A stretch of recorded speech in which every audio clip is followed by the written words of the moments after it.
Hello, listeners. This is Kat, and welcome back to Put Your Hands Up Podfics. This will be the continuation of Datastream. This will be Part 8, Chapter 8.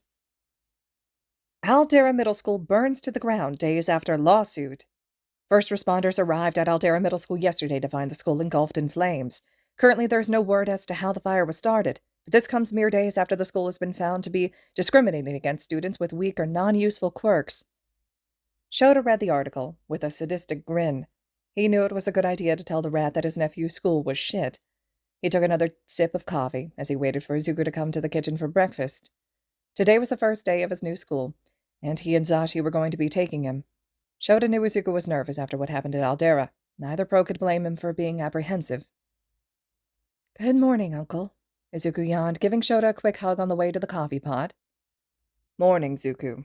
Pancakes are in the microwave," Shouta said. "Zashi should be done getting ready soon, so eat up." Mike's pancakes are the best." Izuku happily got 3 pancakes and sat at the table, drizzling syrup on his breakfast. "You ready for today?" he asked. "You know, we could always just have you attend online school." "Thanks, but I want to do this. I spend enough time online." Hizashi chose that moment to come into the kitchen, fully decked out in his present Mike garb. "Good morning, my tiny green baby," he said, and gave Izuku a hug and a kiss to the top of his head. "Hey, Mike. Thanks for the pancakes." "It's a big day, and I know you like my pancakes. Can you believe Shell was just going to do a plain, everyday breakfast like miso and rice is good and all, but this is a special day," Zashi exclaimed. "My wonderful husband is so boring." "I'm right here, Zashi," Shouta deadpanned.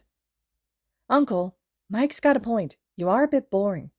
The little shit had the audacity to smirk at him as he took another bite of pancake. Zashi squealed as he gave Izuku a tight hug.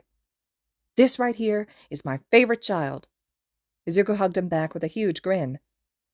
"Oh, before I forget," Shouta said as he picked up a few papers and handed them to Izuku. "The adoption is official. All you have to do now is pick a name. You can remain—" "Aizawa," Izuku interrupted instantly. "Aizawa Izuku. I've been thinking about it for a while." "Okay. Aizawa Izuku." Shouta's smile was soft, nothing like his normal one. "Can I be Papa or Uncle Mike instead of just Mike now?" Hizashi begged Izuku with his puppy eyes. "We'll see." "My name is Aizawa Izuku." Izuku stood in front of his new class, introducing himself and mentally cursing his nervous stutter. "My quirk is called Signal View. I can see electrical signals." Not entirely a lie, and since his quirk registry was never updated, this is what his quirk was technically registered as. "Thank you, Aizawa-kun. Please take a seat at the empty desk by the window behind Shinso-kun," the teacher said. Izuku dutifully went to the open desk and sat behind the kid with the gravity-defying purple hair. Izuku was only half paying attention to the class, while the rest of his attention was spent reading an advanced coding book Nezu had sent him the other day. Nezu had been trying to get Izuku to create his own programs and not to rely on ones that had already been created. Izuku was finding the book to be quite informational, and he could easily see how this could help him. When the bell rang for lunch, Izuku took out his bento and stayed at his desk, not really wanting to interact with his classmates just yet. He was sure they wouldn't be as bad as the classmates from Aldera since Bakiko wasn't here to turn them all against him. But some habits just don't die. One boy with flowing blue hair walked up to him. "Hey there, Aizawa-kun, right? I'm Moreno. First thing you should know about this class is that you shouldn't ever talk to Shinso. You shouldn't even sit near him outside of class time," he said. Why?" Izuku looked up at Shinso's back in time to see him hunching into himself. "He hasn't done anything." "Not yet, maybe," Moreno replied. "But he's a villain, so it's only a matter of time before he brainwashes you. Better to avoid him. Come on, you can have lunch with us." Moreno gestured for him to follow, but Izuku didn't get up. "I think I'll just stay here, until he gives me a reason. I'm not going to treat him any different than anyone else. I don't like quirk discrimination." Izuku felt as though he might have signed his own death warrant with those words, but he wasn't going to just sit here and be a part of this.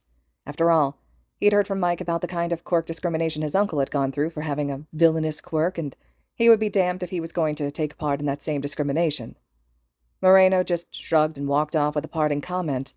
"When he brainwashes you, don't say I didn't warn you." There was a silence between Izuku and Shinso for a while, before Shinso turned around to look at him. "If there was a reason for you to say all that, I'd like to know what it is. Oh, Izuku started. My uncle has a quirk that many people claim is villainous, but he's one of my favorite people. I can't in good conscience treat you like a villain without being a hypocrite. Izuku gave him his brilliant sunshine smile. Shinso stared at him for a moment, squinting slightly at just how bright his smile was, and then said, My quirk is called Brainwash. If you verbally reply to a question, I can control you. Cool. I wish my quirk was useful like that. I used to want to be a hero, but my quirk is more of a distraction than anything. I constantly see electrical signals. Oh, is that why you're posing questions as statements? Yes, unless you know JSL, he said with a raised eyebrow, making it a question without making it a question at the same time.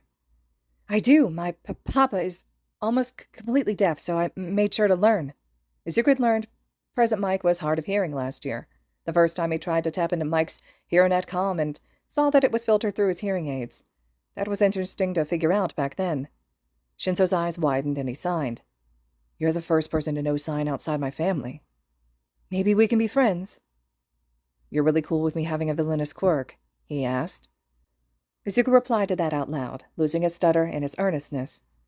There is no such thing as a villainous quirk, Shinso-kun. Quirks are just tools, no different from a knife or a hammer. You can use a knife to make a sandwich or kill someone. You can use the hammer to build a house or tear it down. A quirk is the same thing. Take Backdraft, for example. He could use his quirk to flood every building around, but instead he uses it to help the fire department put out fires. You're really serious about this subject, aren't you? I am. My favorite hero has a quirk that has been called villainous, but he's one of the top underground heroes in the country. I think he might even be the #1 underground hero, but those rankings aren't just available for just anyone to see. Of course, Izuku had seen those rankings, and his uncle is the #1 underground hero in the country. Are you talking about Eraserhead? Shinso asked. He's my favorite hero, too. After that, Shinso and Izuku kept talking, Izuku's stutter nowhere to be found. Uncle, Mike, I think I want to change my chat name. I just made a friend, and I don't want him to know I'm Datastream. You have a friend already? Sho! Be nice! Who are they? His name's Shinso Hitoshi, and his favorite hero is Eraserhead. That's kind of how we bonded. One of the other kids warned me not to talk to Shinso because he has a villainous quirk, and I called BS. I told him his quirk is just a tool, no different from a knife or a hammer. Zashi, I think I have the perfect nephew. Our tiny green baby is indeed perfect. But seriously, any suggestions on a new name? Otherwise I'm going with either Tiny Green Baby or Green Gremlin. Fuck's sake. Zuku, you can't just put things like that in the chat without warning. Zashi's scream just blew out the windows in the teacher's lounge. My baby loves me! I like the name, it fits. Besides, Uncle, here's your warning. I love my Papa Mike. Thanks for the warning. I was able to stop him from deafening the rest of the staff. He's still screaming, but at least it's at an acceptable level. Then until I get my official license, this is my new name, Tiny Green Baby. That should just be your name for everything until you get tired of being a baby and decide to embrace your inner gremlin. You don't see the rest of us using our hero names. You shouldn't either. Huh. Never thought about that. By the way, aren't you in class? You should pay attention. You do realize I can do multiple things at once, right? Texting and paying attention to a lecture on pre-quirk history is super easy. I'm also reading a book on advanced coding I got from the Rat God. Izuku got home an hour after his uncles did, with a huge smile on his face. Hey, Uncle, Papa, how was your day? It was fine, Zuku. How was yours? Tell me about this new friend you made. Shouto requested, while tightening his hold on Hizashi, keeping him from tackling Izuku and clamping him in a hug. Zashi had duct tape covering his mouth and was making muffled screaming noises that were thankfully not quirked. Why does Papa have duct tape on his mouth? He asked with a raised eyebrow. Shouta gave him a deadpan look. You changed your chat name to Tiny Green Baby and called him Papa in the same conversation. He won't shut up, and I'm tired of using my quirk every 30 seconds. Understandable. Izuku's smile came back at full brightness. So, like I said earlier, his name's Shinso Hitoshi, and he's a fan of yours, Uncle. His quirk is brainwashing, so people avoid talking to him. That's how he activates it, asking a question and getting a verbal reply. He prefers to sign to avoid accidentally using his quirk, and even though I said I wasn't worried about him using it on accident, he's still scared of talking out loud. That could be a really useful quirk, Shouta said. Uh-huh.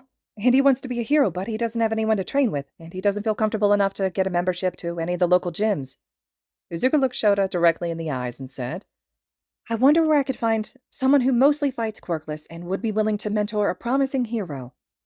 I don't think you could be any less subtle if you tried. Shouta huffed out a dry chuckle. Okay, on one condition, though. Okay, Izuku said hesitantly. You train along with him.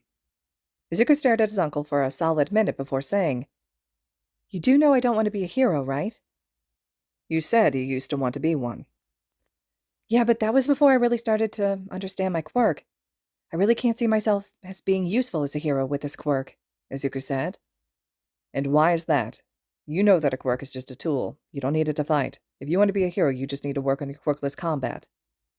Izuku closed his eyes and started searching the internet for a video of a laser light show. When he found one that was similar to what he wanted, he linked it to the television. This is what my vision looks like, Uncle. There were lasers of all colors, patterns, sizes, and shapes. Tell me, how am I supposed to focus on what's in front of me when my vision is like this? When I tap into one of the signals and look through the cameras, most of the lights are gone, and I only see what's on the camera screen. Shouta and Hitoshi were both looking at the television in awe. They had never thought what Izuku's vision would be like, but this is definitely not what they could have ever imagined. If you want to teach me how to fight, fine, but I'll never be able to truly focus on fighting. It's just not something my quirk will let me do, Izuku shrugged. I stopped wanting to be a hero when I was 7. That's when I realized I'd be a lot better at research and analysis. Shortly after I met you for the first time, I started looking at camera feeds, watching for when you were coming to my building. Over the course of a year, I learned how to track you through the city cameras and how to gain access to the hero netcoms. By the time I made first contact with you as Datastream, I knew my way to help people, to save people, was by doing this, Izuku continued. I'm not a hero.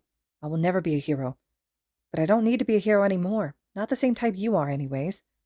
Nezu is going to make me a hero like him, one who works with information, and who can take over an emergency situation. Like what you did at that apartment complex bombing the other week. Shouto was wide-eyed, looking at Izuku. It all made sense. Izuku knew what his strengths were, and knew that his weakness was big enough to really hinder him in the field. Yeah, I'll be an intelligence hero.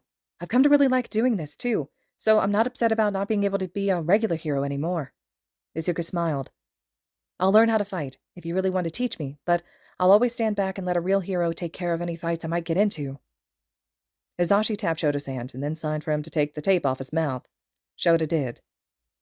Baby, Hizashi said once the tape was gone. If you don't want to be a hero, that's fine. I think what you're doing as Datastream is still amazing, and all but one hero I've spoken to about you loves you. With a devious grin, Izuku asked, Oh, wasn't Endeavor talking shit about me again? Todoroki Shouto nervously poked his head out of his bedroom when he heard his father's angry yell, and then the front door slammed shut, his older sister frantically calling for him a moment later. He came out to see the entryway was on fire, so he used his eyes to put it out. Fuyumi, what happened? He asked her. Natsuo was cackling in the kitchen, attracting Shoto's attention. When he got there, he saw what his brother was laughing at. In a box, addressed to his father, was a 15-inch bright pink dildo and a note. I found this replica of you, Endeavor. The likeness is uncanny. Datastream. Shouta joined his brother in his laughter. While he still admired All Might, Datastream was his new favorite hero. All right, listeners, this concludes Chapter 8 of Datastream. Chapter 9 will be up next. We have Shinso in the fic now, which is incredible. I'm glad Izuku and him are now friends.